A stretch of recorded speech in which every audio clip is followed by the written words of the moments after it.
Bien. Con la unidad de estudio, patologías del aparato digestivo en relación a lesiones de colon. Presentación de casos, reconocer las características histopatológicas de un proceso inflamatorio crónico idiopático,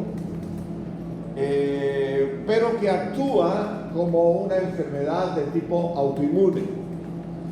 Esta lesión corresponde a dos patologías principalmente o fundamentalmente, que son la colitis ulcerosa y la enfermedad de Crohn.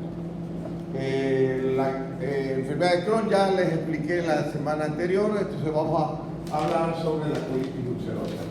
Esta es una lesión que se da a nivel del colon, generalmente en la parte del colon izquierdo, a nivel del colon descendente y el retrosigmoide.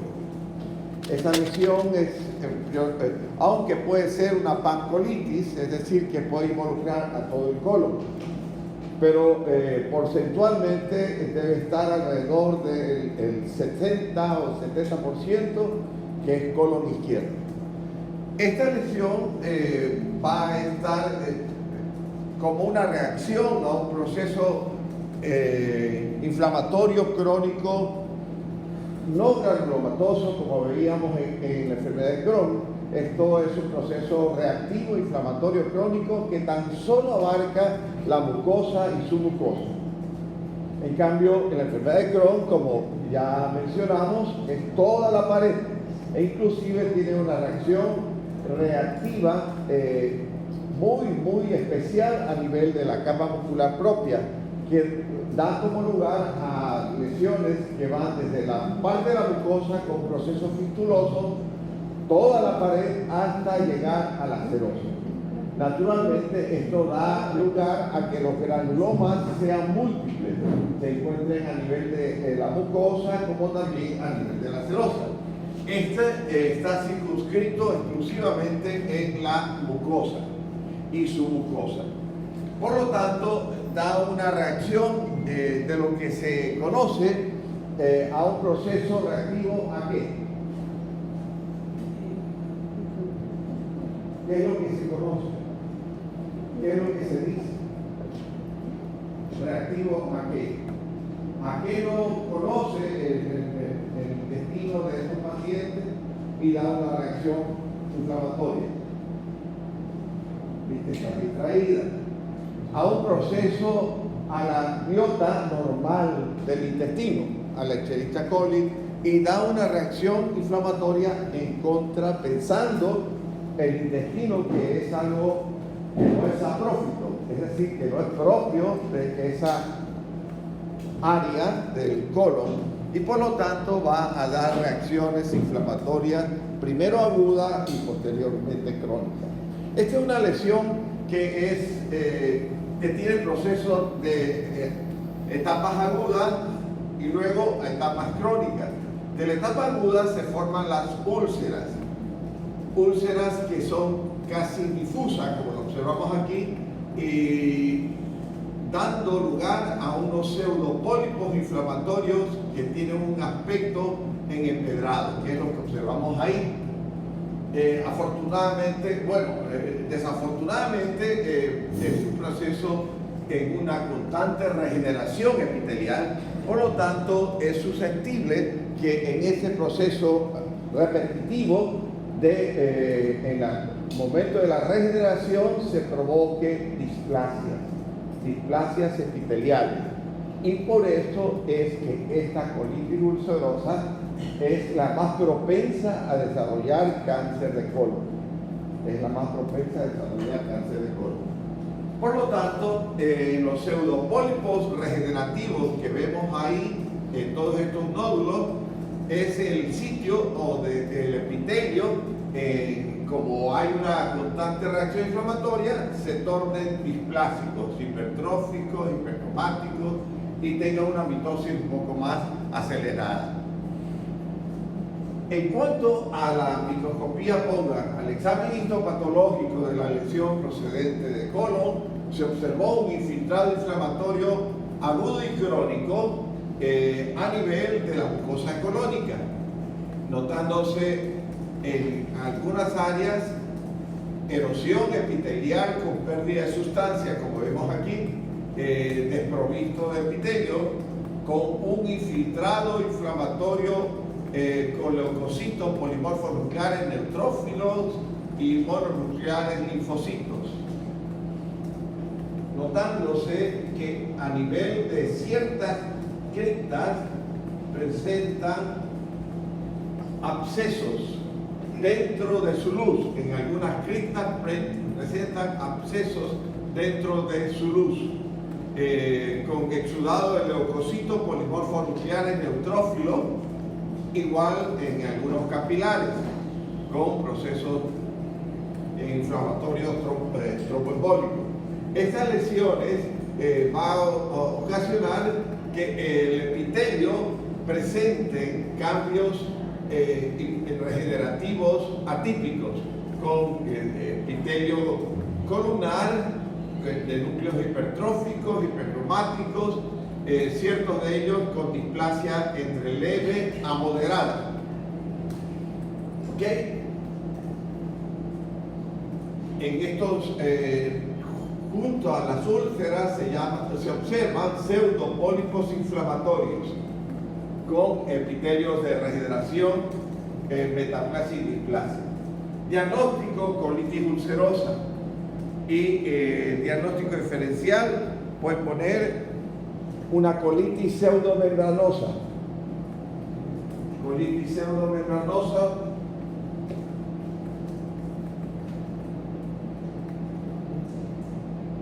Bien, ahora nos vamos con neoplasias colónicas.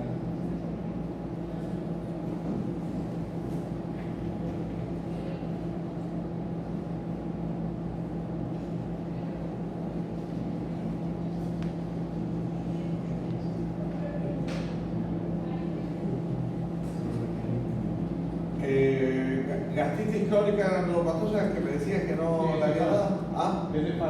Esa falta, no se le dio gastritis crónica granulomatosa. Okay. Y esa sí se puso, ¿no? Sí.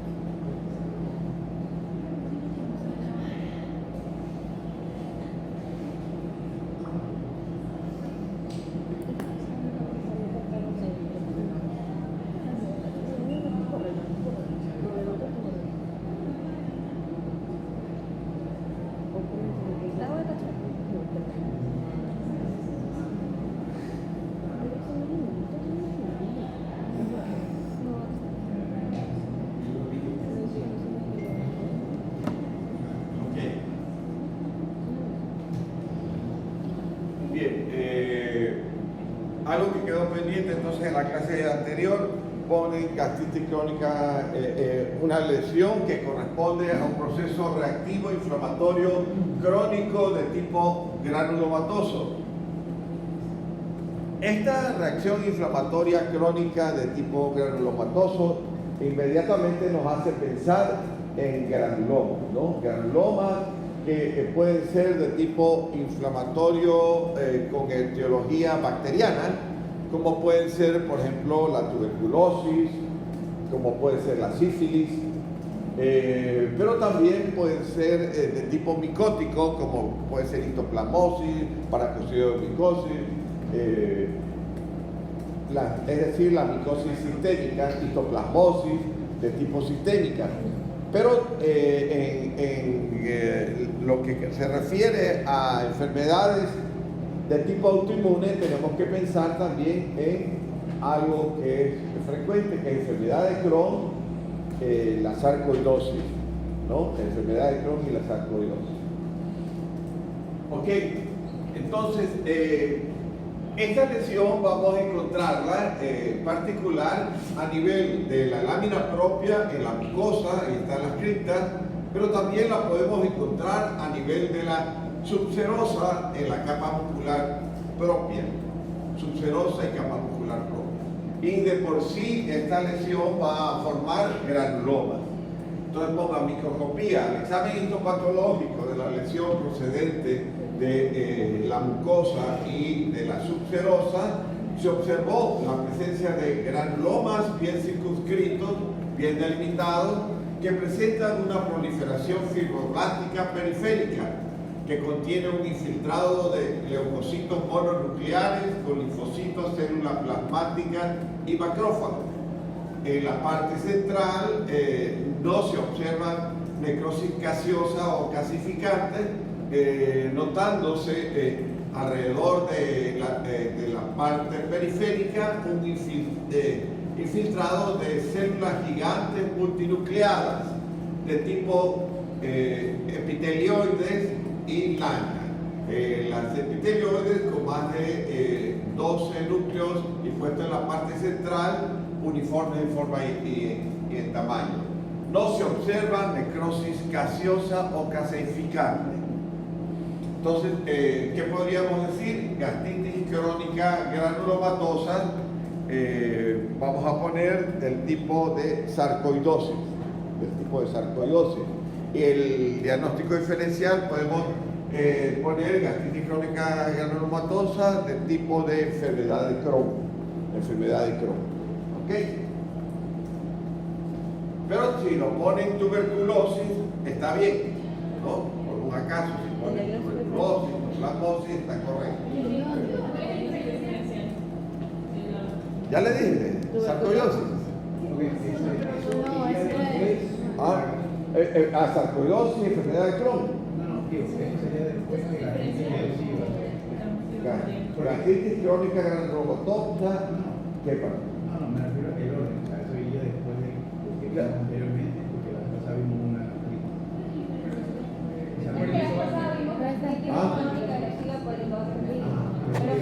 Sí, esta es el granulomatosa, es diferente del Helicobacter pylori. El Helicobacter pylori no da granuloma.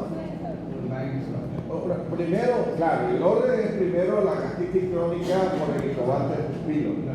Y de ahí gastritis crónica granulomatosa, ese es el orden. Sí.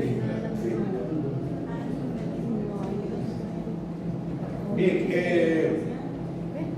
para ejemplificarles, el túbulo velloso normalmente tiene proyecciones hacia la luz. En cambio, el cavado ulcerado no se observa sino directamente la capa muscular, no se observa la parte mucosa, fundamentalmente, y tiene proyecciones papilares y tubulares. Déjenme ver si están aquí mismo. Es algo tan solo de la disposición como van las células malignas. Ya les voy a mostrar a todos.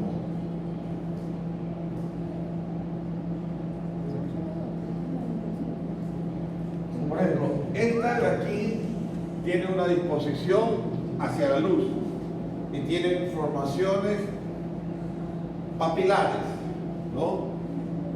Entonces, y se proyectan hacia la luz. Tiene metaplasia intestinal y por lo tanto estas son de tipo velloso, ¿no? Y cuando está combinada, por ejemplo, en las proyecciones vellosas con proyecciones tubulares, se llama túbulo velloso. Por ejemplo, algo que tan solo este es túbulo velloso, porque tiene las dos.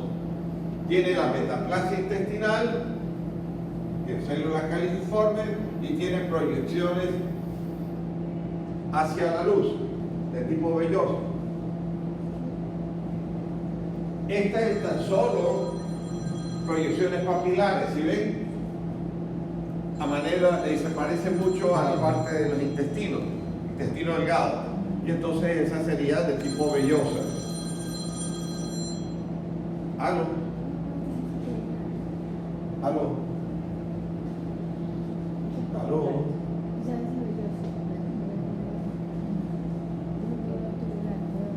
¿Ok? Si está claro. claro, ¿no? Pero si no van en ninguna de estas proyecciones papilares de tipo tubular, ¿no? Túbulo velloso o velloso, y directamente ven la capa muscular propia. Miren, la capa muscular propia, directamente capa fibra muscular lisa con proliferación fibril y las formaciones tubulares. Entonces naturalmente diríamos que es una excavada ulcerada, porque no se ve naturalmente las proyecciones papilares hacia la luz, sino es que directamente se ven fibras musculares lisas. Ese es el excavado ulcerado. ¿Ok?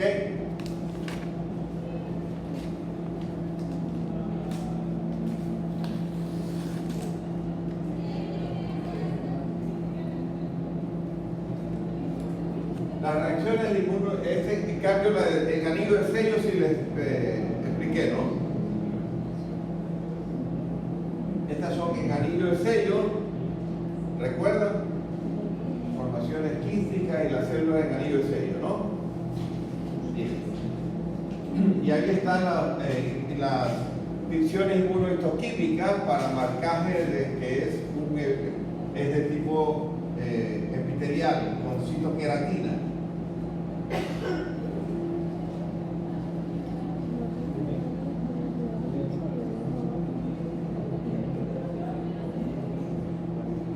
Bien, ahora nos vamos directamente al cáncer de colon.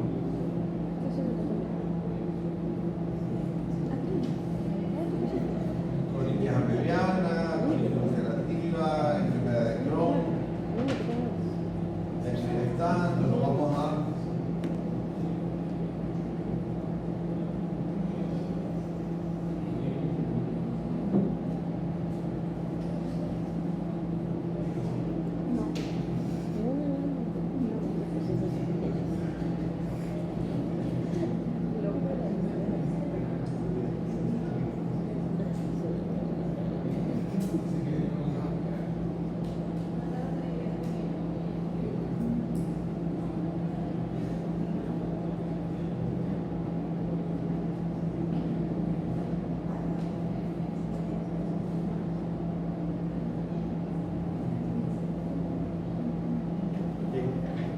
para hablar cáncer de colon, pongo unidad de estudio, amigos, aparato digestivo, presentación de caso, reconocer las características histopatológicas de lesiones tumorales que se dan a nivel de colon, de tipo maligno.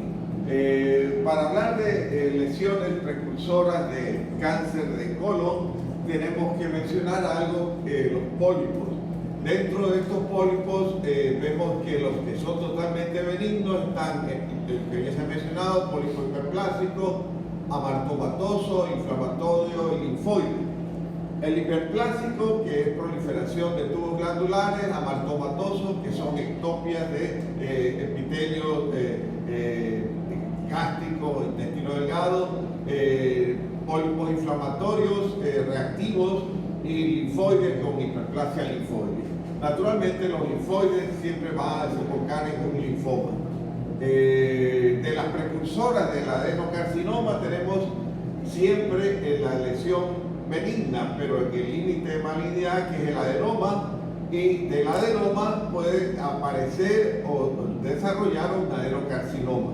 Luego tumor carcinoide y el carcinoma de la zona anal o cloacogénico, de la zona anal o también llamado cloacogénico. Luego tenemos lesiones mesenquimales, tumor del estroma gastrointestinal, que puede ser leiomioma, fibroma, leiomiosarcoma o fibrosarcoma.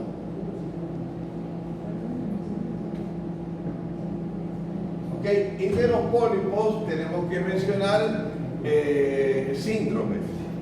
Esto es muy importante porque para hablar del cáncer de colon que vamos a mencionar, tenemos que pensar siempre una mutación. ¿Cuáles son los dos genes que muta el cáncer de colon para desarrollar? Dime. APC. ¿El APC? No. Perdón, APC. APC, polyclonic. CPA. Bueno, CPA. El APC, CPA y el otro.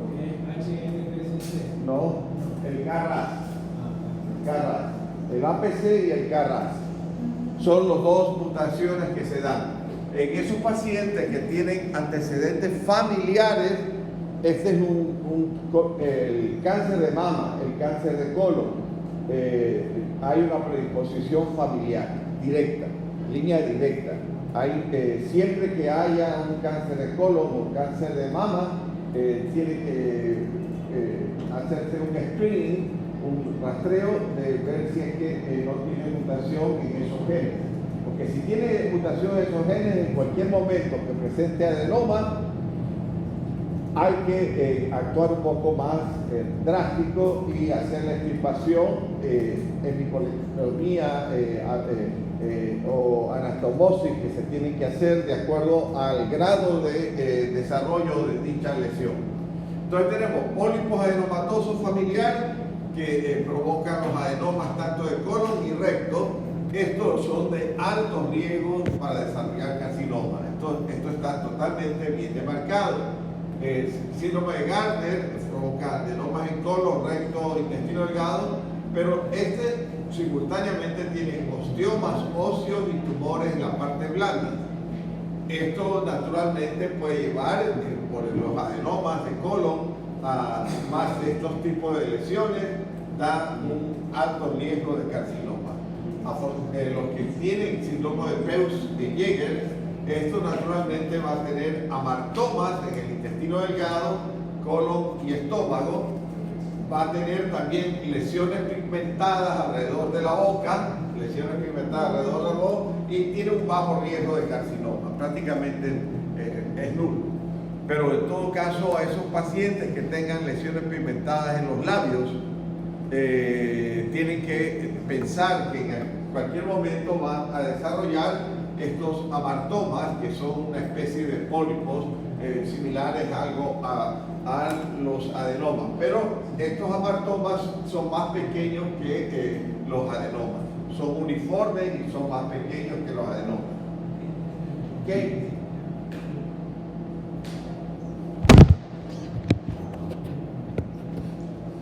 Estos son los pólipos que ya hemos hablado. Este es una lesión amartomatosa del pólipo juvenil que no se degenera nunca en cáncer y es exclusivamente en niños. Tiene un pedículo y tiene múltiples lesiones quísticas y es totalmente benigno, es amartomatoso.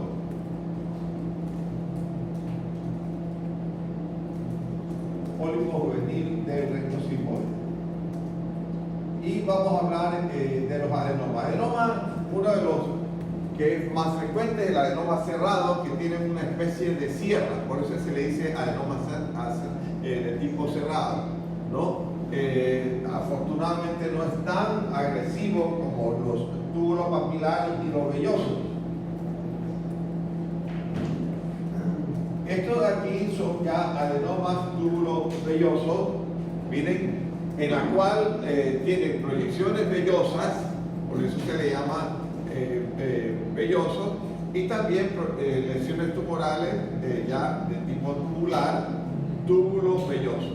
Y son una masa tumoral protuyente que generalmente, fíjense, tienen aproximadamente 2 centímetros la masa tumoral, y estos son ya lesiones premalignas, ¿no? Los túbulos vellosos.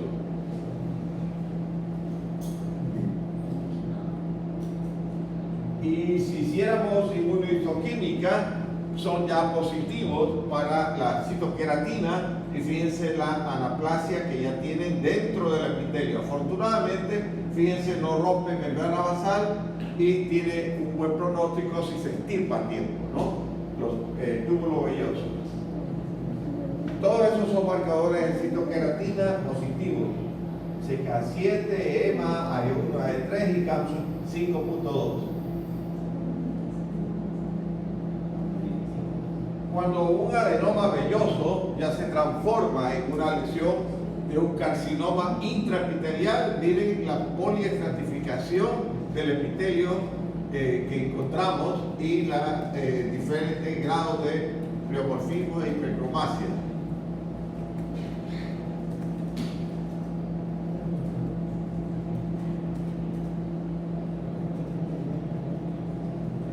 Para la lesión de cáncer de colon tenemos que pensar que el mejor diagnóstico que se puede dar es cuando está limitado en la parte de la mucosa y parte de la muscular de la mucosa, exclusivamente en esta región de la mucosa. Este es el mejor pronóstico y el que tiene que con la extirpación es la curación definitiva. Pero cuando la lesión avanza, por ejemplo, sobrepasa la muscular de la mucosa, va a la submucosa e inclusive invade la capa muscular propia, hablamos de estadio B1, el B2, estos son los ganglios linfáticos, están negativos, tienen buen pronóstico todavía. Estos acá avanzan hasta la serosa, pero están negativos los ganglios. No así el C1, que ya tiene positivos los ganglios y naturalmente tiene un mal pronóstico. Y mucho más el D, que son metástasis, aparte de esta lesión que vemos aquí, tiene metástasis a hígado y a pulmón, también a hueso y a cerebro.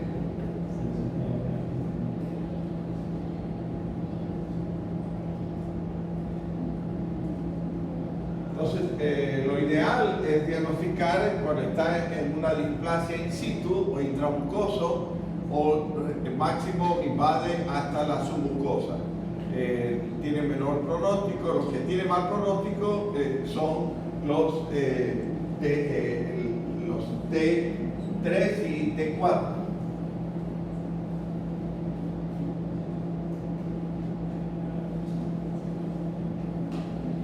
Tenemos la evolución de los adenomas cuando tienen la mutación a nivel genético y hay una predisposición familiar. Entonces tenemos que ir viendo en qué periodo, en qué estadio está. Si está en los dos primeros con ganglios negativos, pues está en buen pronóstico, pero si está en el grado 3 y grado 4 con metástasis a ganglios linfáticos, naturalmente el pronóstico en estos dos es muy malo, porque normalmente ya los ganglios linfáticos son positivos en un número mayor de 3. Y hay metástasis y invasión, metástasis a distancia a otros órganos, invasión al peritoneo.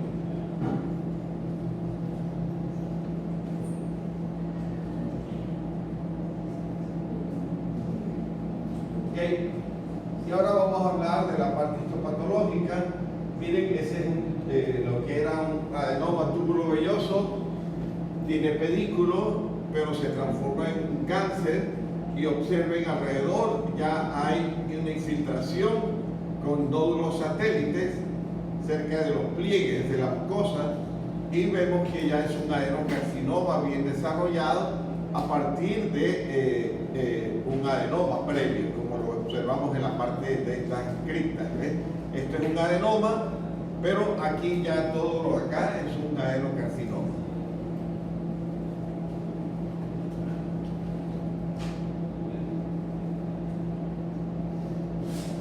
Fíjense que también dan en células en anillo de sello. ¿Sí ven? Todo esto es una gran lago de Cucina, y en ella están flotando células en anillo de sello. Es el tumor con la lesión que estamos hablando. En esta de aquí es un poco ulcerativa, con bordes totalmente irregulares, anfractuosos, y naturalmente es una lesión descamada, ulcerada, pero positiva para cáncer.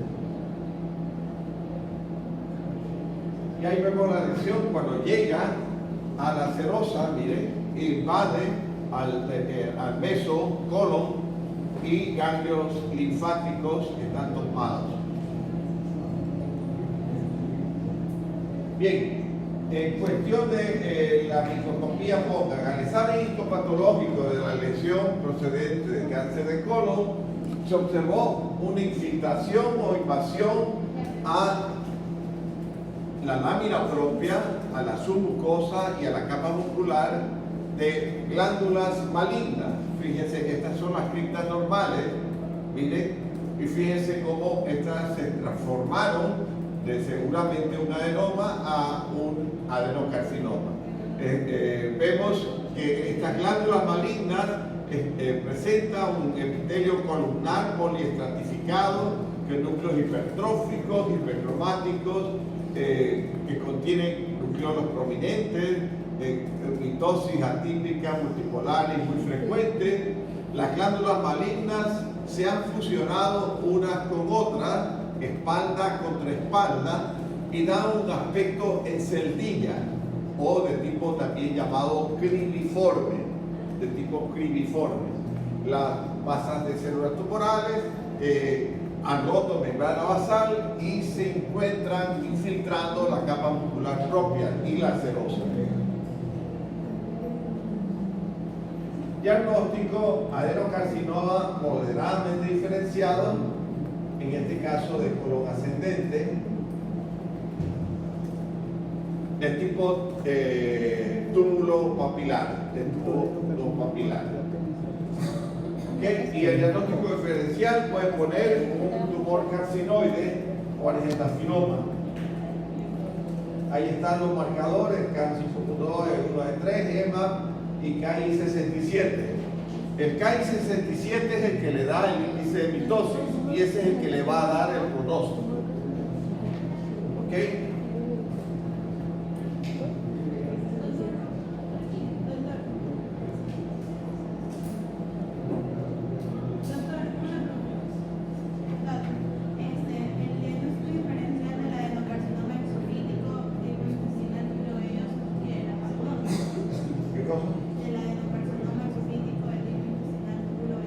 Eso es el anterior. Sí, sí. Ese es el gástrico. Al diagnóstico diferencial puedes poner similar a este, argentafinoma o pudoma. Argentafinoma o pudoma.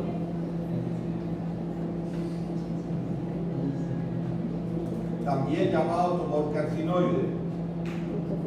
Bien.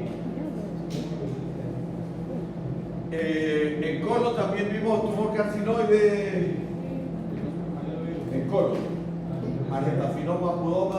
Creo que no lo he enfocado, pero eso todavía no lo he dictado. Pero Por sí tan lo solo el gástrico vimos tumor carcinoide. Sí, gástrico, pero ustedes sí explican los dos. Entonces tiene que explicarlo. Pero sí se le enfocó, ¿no? No, el colon todavía no lo he enfocado. Ah, ya. Bueno, en todo caso, esta es una masa tumoral que crece a nivel de las células argentafines o neuroendocrinas. Esto está dado a nivel de las cristas, más o menos a nivel del cuello, de las cristas, y naturalmente son células productoras de hormonas, ¿no? Que están dados, por ejemplo, producen serotonina, pueden producir glucagón, VIP. En general, esto da lo que se llama un síndrome carcinoide en el paciente, síndrome carcinoide. El síndrome carcinoide está dado por un exantema, un eritema generalizado en tórax, cuello y cabeza, súbito.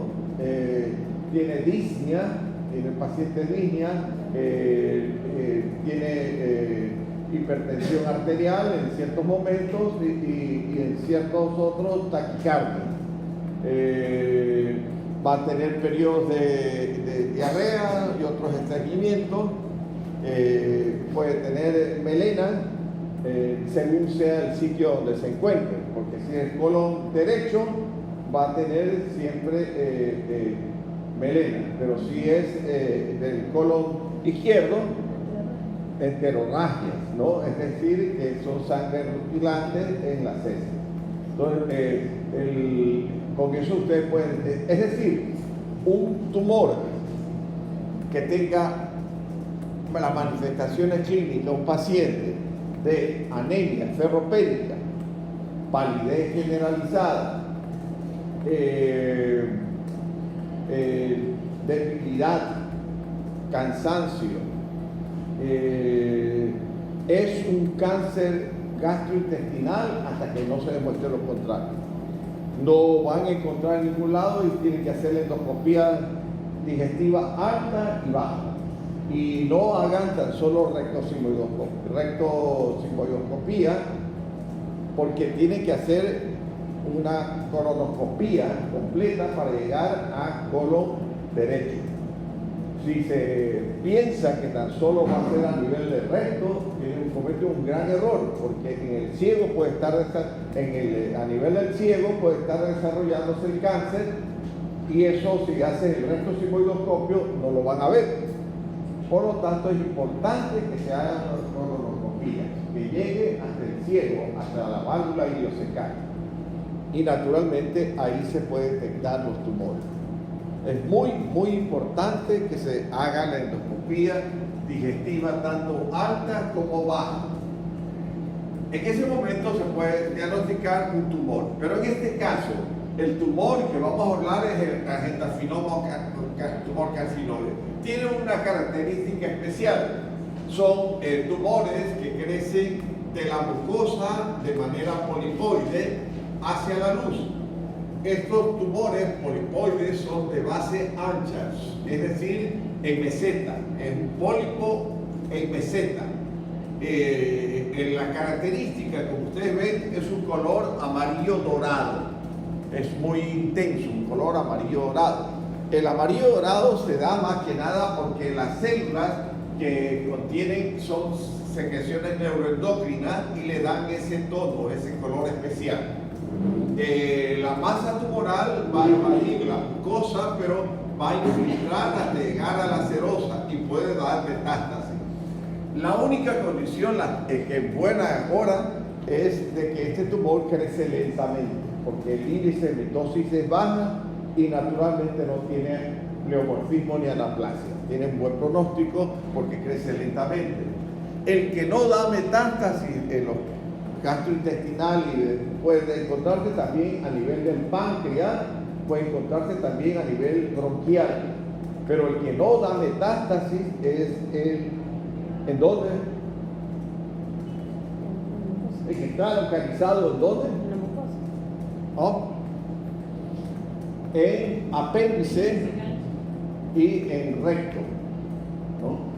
En el apéndice, cuando encuentren un tumor carcinoide en apéndice, es extremadamente raro que dé metástasis, porque normalmente están circunscritos, bien delimitados al apéndice, pero son hallazgos. En cuanto a la microscopía, este tumor tiene las siguientes características. Ponga el examen histopatológico de la lesión procedente del colon, se observó un crecimiento del tipo exofítico polipoide que presenta una infiltración de masas de células tumorales que tiene la característica de tener un citoplasma granular en sal y pimienta eosinofílico, porque contienen células neuroendocrinas de secreción hormonal. Este tumor es un tumor monomórfico, es uniforme en forma y en tamaño, en las cuales los núcleos de estas células son redondos a ovalados, no presentan pleomorfismo ni anaplasia. Estas células se disponen, ciertas de ellas de manera glandulariforme, otras en forma de islotes, otros se disponen a manera de manto y otros se disponen a manera trabecular. Diagnóstico: angioedema o tumor carcinoide. Y el diagnóstico diferencial puede poner un linfoma de células grandes. Un linfoma no Hodgkin, naturalmente. Linfoma no Hodgkin, de células grandes.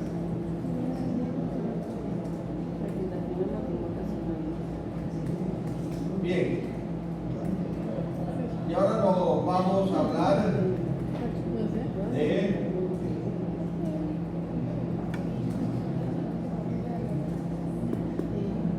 adenocarcinoma, citoadenocarcinoma de apéndice secal. Esta lesión tumoral tiene antecedente previo el cistoadenoma. El cistoadenoma normalmente se ve de esta manera. Miren, este es un cistoadenoma que se da en el extremo distal del apéndice. Vemos la luz del apéndice. Fíjense, aquí están las criptas de Lieberkühn y aquí vemos el adenoma, el cistoadenomas. Cisto porque tienen lesiones quísticas de la glándula. Miren, todavía aquí están bien delimitados y se observa un epitelio columnar, preserva la relación núcleo-citoplasma y lesiones quísticas muy grandes que contienen mucina y no tiene pleomorfismo ni anaplasia, produce gran cantidad de mucina, puede inclusive llegar a ser de gran volumen y ocupar gran parte del apéndice. El diagnóstico es adenoma mucinoso, pero vamos a hablar en particular de cistoadenocarcinoma. Entonces, precede el cistoadenoma y el cistoadenocarcinoma tiene ya una lesión mucho más agresiva. En cuestión de microscopía, pongan al examen histopatológico de la lesión procedente del apéndice secal, se observó una infiltración o invasión de glándulas malignas alrededor de las criptas de Lieberkühn que invaden e infiltran la lámina propia, infiltran la submucosa, invaden o infiltran la capa muscular propia y llegan hasta la serosa. Estas masas de células están formadas por glándulas malignas. Las glándulas malignas presentan dilataciones quísticas prominentes. Están revestidos por un epitelio columnar poliestratificado que contiene núcleos pleomórficos, hipercromáticos, ciertos de ellos anaplásicos, con nucleolos prominentes, un número mayor de 2. La mitosis son muy frecuentes, atípica y multipolar. Las glándulas presentan dilataciones quísticas prominentes. En su interior de estas criptas se encuentran células en anillo de sello, como vemos acá. 4 minutos. Esta invasión puede infiltrar en las fibras musculares lisas y dar una reacción desmoplásica.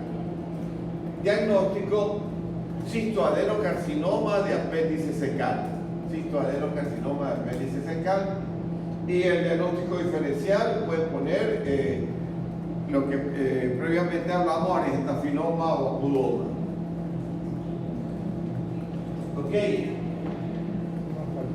Y ahora sí nos vamos con el grupo que tiene que enfrentar con hígado y vía biliar, pero antes algo tiene que hablar con Paolo Constantine, Eduardo González y Camilo Concarrano.